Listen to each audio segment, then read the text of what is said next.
Oh, you whore. There we go. Welcome to Armchair Bookers. I'm your host, Duck the Vampire Hardcastle. I'm my co-host.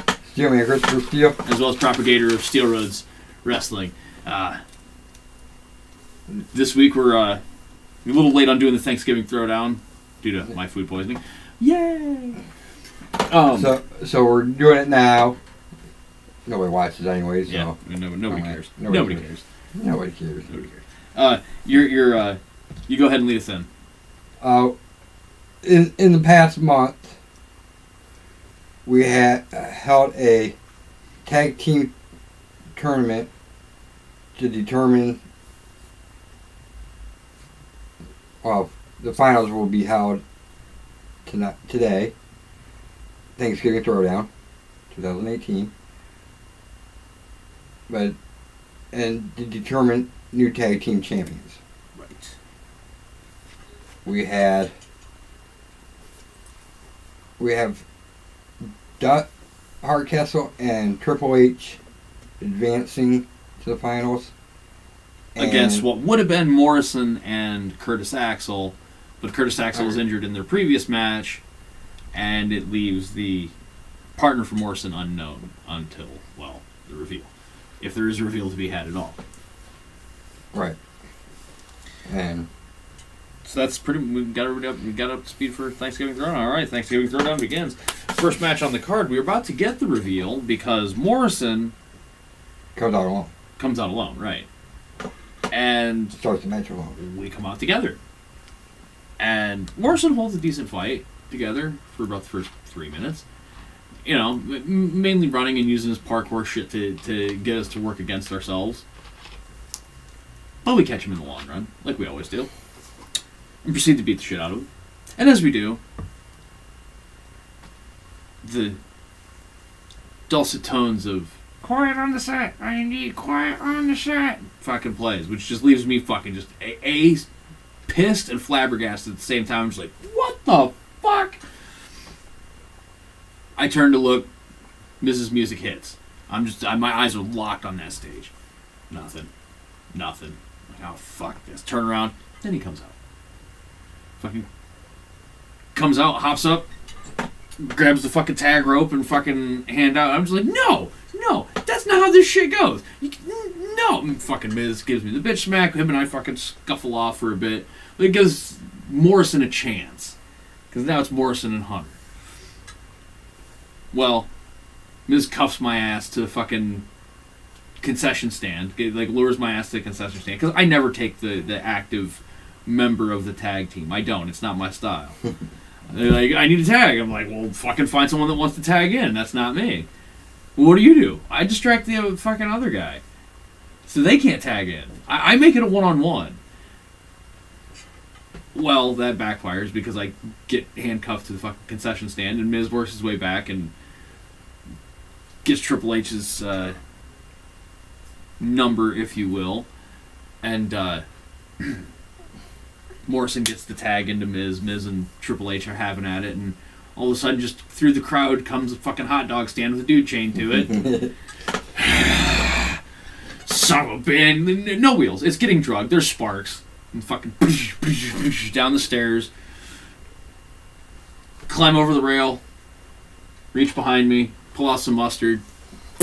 Right in Miz's fucking eyes. Right in his eyes. Triple H is like, okay, this works. Boom. Kicks him. Pedigree. 1, 2, 3. We have new tag team champions. The Mustard Brothers. Done. Triple H. I've always wanted to see that be done in a match, not like run out and like a schmaz. I've always wanted to see someone get mustard in the eyes and then get cost a match because of it. I always thought it'd be cool if a fan did that from the outside. Just or about ECW. Yeah, right. Because I mean, the only other time we saw it was when Dean did it with the ketchup and mustard on, like Randy and the Authority and whatnot. Because ECW had rabid fans that I need a chair. Right. 10,000 chairs pile into the ring. Yep. Oh, they had bring weapons nights where you just walk in with frying pans, surfboards, oars, irons. All right, so Next match on the card, Paige versus Sensational Sherry.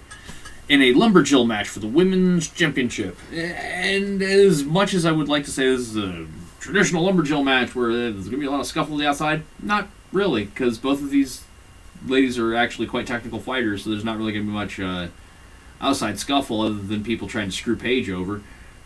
She's by far the most hated. And then Alexa Bliss tries helping her. Yeah, which does no good. It just gets like everybody's like, she reaches and grabs Sherry's leg and everybody just fucking starts at Alexa. She's like, out. Paige, of course, wins with a Paige Turner into a Paige tap out because now she's just. Paige is at the point in her career she's held the championship so long she doesn't even leave room for questioning it. She hits signature, finisher. Like, that's how she goes. Rampage, PTO, Paige tap out. You either tap out or you've passed out. The option's yours. But yes, Paige wins against Sherry, retaining her women's championship. Next match on the card is an Elimination Chamber 6-man tag match. All right. This one I didn't really work out in my head all that much because I just now realized that it's Elimination Chamber match instead of just an Elimination 6-man. This is for the 6-man tag team titles, Bludgeon Brothers versus The Shield. First two men in the cage are, the ones starting off are Braun Strowman, Roman Reigns. The match people wanted to see for a long-ass fucking time and is either screwed out of or schmozzed or, some shit got in the way of it actually happening. I'm guessing at the end it'll be those two again. Maybe.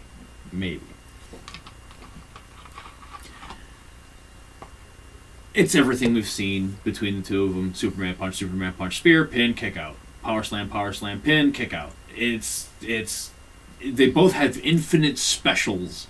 When they were selected in the character selection mode, they both got infinite specials and they're just spamming the shit out of them. Because they're like, I will finish this one. No, I will finish. They're having the I will finish you off. And getting no headway. It's just like a freaking tug of war between two semis. Equally, it's just, there's no... But... The buzzer goes off. First person in, Seth Rollins. Immediately comes in, chop blocks Braun Strowman. And they just start beating the shit out of him. To the point where it pisses Harper off. To where he kicks the door off of the... pod and just comes out. He doesn't give a shit. Fuck your numbers. And in doing so, the Bludgeon Brothers never leave anywhere without their hammers. They didn't stay outside the ring. Those were in the pods with him. He grabs his hammer and just smashes the frickin' other one in, leaving it 3-on-2. With a good 15 minutes until the next until Dean was supposed to be coming in. Because it was supposed to be... we had scheduled it to where it's Braun getting double teamed for a little bit, and then in comes Rowan, and then in comes Harper. 2-on-3. Yeah, 2-on-3, or 2-on-1, and then 2-on-2, and then 3-on-2. With Dean just like pacing the, and he's basically having to do that for a good 5 extra minutes than what he was supposed to be, because he's like, all right, I have it. No, he's just like, oh, what the hell? Everything's gone to chaos. Like, the Bludgeon Brothers have gone into business for themselves, it seems, and no eliminations yet. No, none yet. No, there's no chance given. Harper's like, screw eliminations, we're going to make this a freaking all-out war, and, bust the pods open and whatnot. Well, in doing so, Cassius Ohno, Chris Hero is just like, oh, fuck this, and runs to the back. And, where the hell's he going? What the fuck's he doing? Seth and Dean are getting the crap kicked out of him. Just the crap kicked out of him. Not Seth and Dean, Seth and Roman. Roman gets his hands on one of the hammers. Boom, blasts one right after the other. It evens the playing field a little bit. And in doing so, Seth has been caught a breather, catches his breath. First one up, of course, is going to be Braun. Well, as Braun's standing up, Seth runs up, fucking mad curb stomp. Well, as he curb stomps him and gets the 1, 2, 3, Cassius Ohno comes running back out with bolt cutters.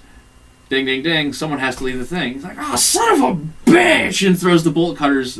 He was going to try and save the day and come busting in. Well, instead, when they go to open the door, he just fucking slams the door open and goes in to try and save the day anyway.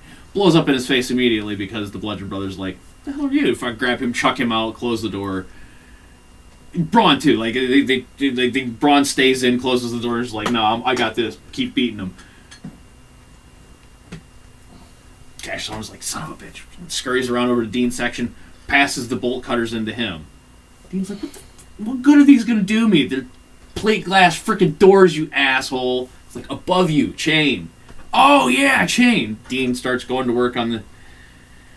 Well, Bludgeon Brothers get Seth eliminated, so we're down Seth and Braun, but neither of them can leave the cell because Braun isn't allowing it. And he's just like, no, this is going to be an all-out war. We're all staying till the bitter end of this.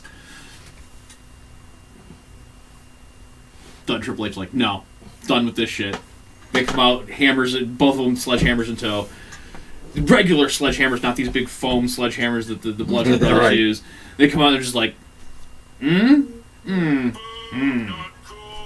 Braun's just like, fair enough. Opens the cage, lets Seth out, walks out. They're just like, follow up, get everything put back in order. Send 2 more refs down with actual chains to fucking get the shit locked back off because Braun did some serious damage, slamming the door shut back the other way. Dean finally gets to come in, full of energy, full of piss and vinegar, and just unloads on every, dirty deeds, kick to the balls, gouging eyes, hockey shirt over the head, just Dean Ambrose at his finest. Piles them up on top of each other, takes their hammers, lays them on top of each other, looks up to the top of one of the pods, makes his way up, gives the good look around, does the Dean, nobody's standing, so he just drops his Dean elbow on the whole pile of them. 1, 2, 3, bottom of the pile, on his back, Eric Rowan, gone. Harper, Roman, and Dean are left. Dean and Roman annihilate Harper. There's no ifs, ands, or buts. And it's about how Brock and Brian went. Every time they just about have him, no, we're going to make him suffer. They're making an example of Harper in particular for going into business for himself. So it seemed. I'm just looking for something to push this feud a little bit, and to go into business for yourself seemed like it would be a good way to go. They end up beating him with Superman punch into a Dirty Deeds, holds the arms, stands back up and holds him for Roman to catch a spear on him as well. And hit him with a Cerberus powerbomb, the best they can with only 2 people. 1, 2, 3, Harper's done. So, the Shield is the new 6-man tag team champions. In the in-between, you and I, Triple H, have a little conversation about the Bludgeon Brothers. Okay. Firstly, they need split up now. That's too damn dangerous. It took 3 of them and 2 of us with sledgehammers to get those guys in fucking order. We're breaking them up. Braun's like, no, you can't make us. Well, what you can do is put them newly won tag team titles up in a match against any one of the set of any 2 of us against you 2 for the tag team titles. The next big show, Christmas Carnage. If we win, we're the tag team champions. If you win, we split up. We each go our separate ways. Set up a little. I have an idea for this stuff. Me too. It's not. No. That's all I can say. It's not going to go that as easily as it fucking sounds. Next match on the card, CM Punk comes out, gives his typical spiel about how he's the best in the world and he's looking for a challenge. He doesn't need a title belt to prove that he's the best in the world because he's in fact the best in the world. I'm just one man. Kicks in, loud as shit. Out comes Heath Slater, the I Got Kids shirt. I'm the best in the world. I'm the best dad in the world. I got 7 kids. I got kids. I need this job. And I heard there's a pay raise when I become best in the world. Punk's just like, yeah, no. But your ass is out here. Let's do this. Now, did we get 3-man band together yet or not? No. We didn't. Okay, good. Is he with Rhino? Yeah. Or is Heath just the standalone? Either or. Okay, because if he's got Rhino, Rhino's going to come in and try to pull some interference. The ref's going to fucking eject him.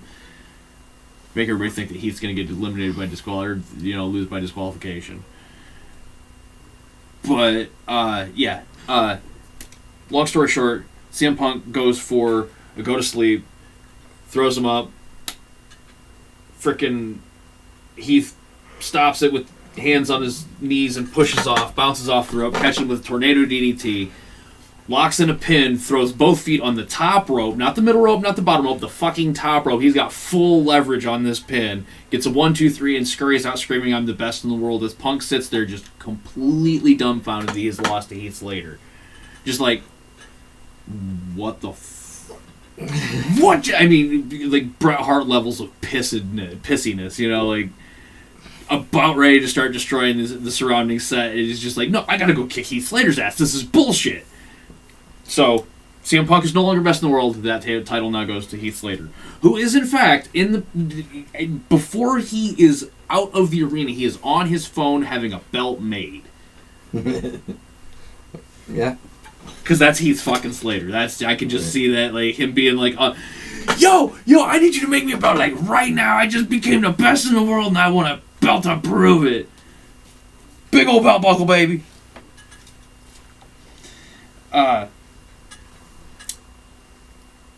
Next match on the card. Hold on. I'll pause for a minute. Right. I'll come back. Next match on the card is Adam Cole versus Mr. Perfect for the All-Star Championship. After entrances are made and announcements are made, and everybody's really prepped for this match, and Adam Cole and Mr. Perfect know how to work a crowd up for that first 5 minutes of not touching each other and screwing with each other and screwing with the audience. They lock up and have one of the finest technical matches one could imagine. Remember Bret Hart versus Mr. Perfect at SummerSlam? Yeah. Amplify that to about 20. It was an 8. You take that to 20. Because these are two of the most technically perfect wrestlers in their generation, in Mr. Perfect's generation when he was Adam Cole's age, and Adam Cole now is basically the Mr. Perfect of now. I for some reason I see him as like Mr. Perfect, Shawn Michaels, Triple H combined. Yeah, God, yeah, pretty much.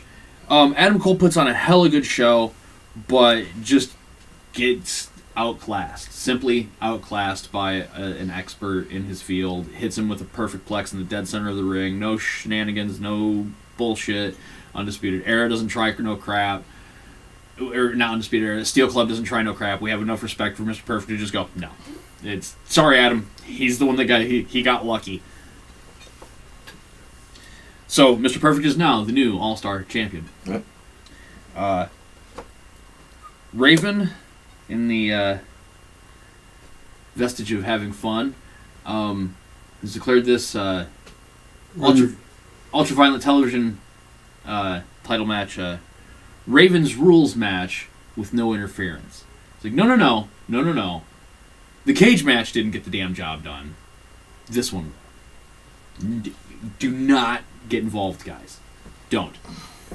Please. I got this. And he does. It is a 4-second match. Shit's announced. I'm like, yeah! Fucking Bob holds up the title. Woo! Fuck yeah, I'm gonna whip his ass! And turns right around into a stop sign right between the eyes. Gets even flowed right just smack dab on the fucking title belt no less. Boom! What the hell? Eats it. 1, 2, 3. Raven grabs the belt, runs like hell because he does not know what the hell's gonna happen when he gets the hell up. Right. Fucking wake up. Was there a match? What the hell just happened? How the fuck did I get out of here? Oh, we should have had something in between where you're talking to yourself. Oh, no. That's right now. Yeah, you just lost, dumbass. I didn't lose. Yeah, you did. No, I didn't lose. I didn't have a match. So where's your belt? I didn't have a fucking match. And it just walks back, very much arguing with himself audibly, but in two very discernible voices, up the ramp way. And they're just looking at him like he's a freaking psychopath. And at this point, pretty much is. Next match on the card. New Day versus The Bar for the #1 contendership. 6-man tag. pretty straightforward match. It's what you know now as the New Day and what you know now as the Bar with Big Show, but we're just calling them the Bar because that's what they fucking are. Right. Just size alone, it is how it comes out. Show just like doesn't tag in. They start with Big E, and New Day starts with Big E. Bar starts with Sheamus. Big Show just goes out, grabs Kofi and Xavier by the back of their freaking necks, and just kind of walks off with them. Their fucking legs kicking. They're like, "Hey, what the hell? This ain't fair. This is the bullshit." Yeah, rip. Sheamus and Cesaro you handily beat the crap out of Big E as Big Show just basically makes the other two watch from the entryway. So the Bar are the 6-man tag team number 1 contenders, which will be taking on the Shield next time. Next match on the card, 6-woman elimination match, Battle Royal style, all start in the ring at the same time. Ronda Rousey versus Ivory versus Becky Lynch versus Sarah Logan versus Nia Jax versus Lita. Eliminations are as follows. Nia Jax gets eliminated, gets pissed off, comes back and eliminates Ronda Rousey, who's the one who eliminated her. Doesn't eliminate her, but facilitates the elimination by punching her in the mouth, Becky Lynch style. No. Yeah, Becky Lynch's no style. Ronda hits the ground, Lita, moonsault, catches a 1-2-3. Lita stands up, woo, turns around, boom, catches a freaking poison Ivory from Ivory. Ivory gets the 1-2-3. Ivory doesn't even get a chance to get all the way up before Becky Lynch jumps onto her back and holds her in a disarmer to the point where she's got to tap. And as soon as she taps, Sarah Logan just, Becky Lynch gets the release like this and is mildly bent over. Sarah Logan just jumps down around her neck, hits her with the Canadian Destroyer, rolls right into a pin, 1-2-3. It's over. Sarah Logan goes on to face Paige at the next pay-per-view. Last man standing match, Bobby Roode versus Sting. Goes for about 25 minutes, but ends in a tie when Bobby Roode and Sting fight their way up into the audience and fall off of the archway between the where the catwalk area, where people, the teams and shit would come out of the locker room. They fall into an area there with some tables laid out, and neither of them can answer the 10 count. And ends in a draw. Triple H versus Ric Flair, the main event of the evening, in a barbed wire ropes match for the Global Championship, is a friggin' bloodbath. Goes 60 minutes, almost time limit draw. If there was a time limit draw, it's technically 61.3 minutes. 61 minutes 3 seconds, and Triple H wins with a pedigree on a what do they call it? The tumbleweed of barbed wire. You remember? Yeah. Sammy, he pedigrees Flair on the tumbleweed of barbed wire. Gets a 1-2-3, and Ric Flair has scored like an 11 on the Muda scale of blood. For those of you who know the Muda scale, and then it's announced that Triple H will be taking on Mr. Perfect at Christmas Carnage. Both titles are on the line. Nice. I want to make sure I add that so I remember it later. Versus Mr. Perfect. Hey, isn't this kind of a callback to one of our original title origin matches? Right. All comes full circle almost 3 years later.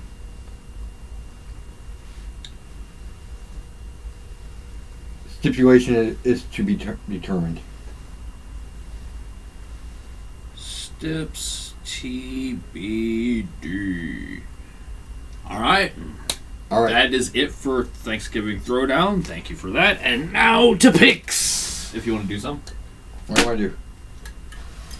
Or who do you want to... let's go dream pick style. And fuck it, since he's sitting right here. The Huckster. Who do we want to see Huckster in his prime face? Yeah, brother. Yeah. Actually, he wasn't good in his prime. You're right. Okay, his pre-prime, before WWE, in the days when he actually could wrestle. He was only good in Japan. Okay, Japanese Hogan. All right, we'll go with that. Hogan in Japan. Well, then we should stick with the theme. So I'm going to start with Shinsuke Nakamura. There you go. Ooh, damn. Japanese Hogan versus Shinsuke would be good. That'd be real good. All right, since we're gonna go in that kind of route, Japanese Hogan versus Kenny Omega. Okay. That'd be a fun one. That'd be a fun one. Similar route. Not this right country, but another person that Was better in Japan. not better, but More respected. wrestled in Japan. Mm. Eddie Guerrero. Oh yeah, that would have been a great match. Hogan versus Eddie would have been fantastic. It's something they actually wanted to do in WCW, but Hogan said no to. He didn't see himself being a believable match. I think Bischoff was onto something with that. Honestly, that would have been a great match. All right. Hogan just didn't want to put Eddie over. You didn't want to put anybody small over, yeah. Well, he's not so big now. Went from 6'8" to 6'4". Stuck on that, Hogan. Let's see. Giant Baba would have been a good match. The dude was like the Andre the Giant of Japan. All right. And could actually wrestle. Last one, right? Yep. What's his name? Chono. Oh, Masachono? Yeah. Chono. Yes. Yes. Oh, yeah. That would have been a great one. Now, any era Hogan versus Jushin Thunder Liger would be a good match. Because both of them are very audience participation heavy. Right. So that would be... It would be good. One of those good ones where if you could get an American and Japanese audience all in the same place at the same time, you could really get the audience to play off of each other. All right, so yeah, that wraps it up for Armchair Bookers this week. Like, comment, share, subscribe, comment. Tell your friends. Tell your enemies. Tell your frenemies. Until next time, book right. Ring the bell. Peace.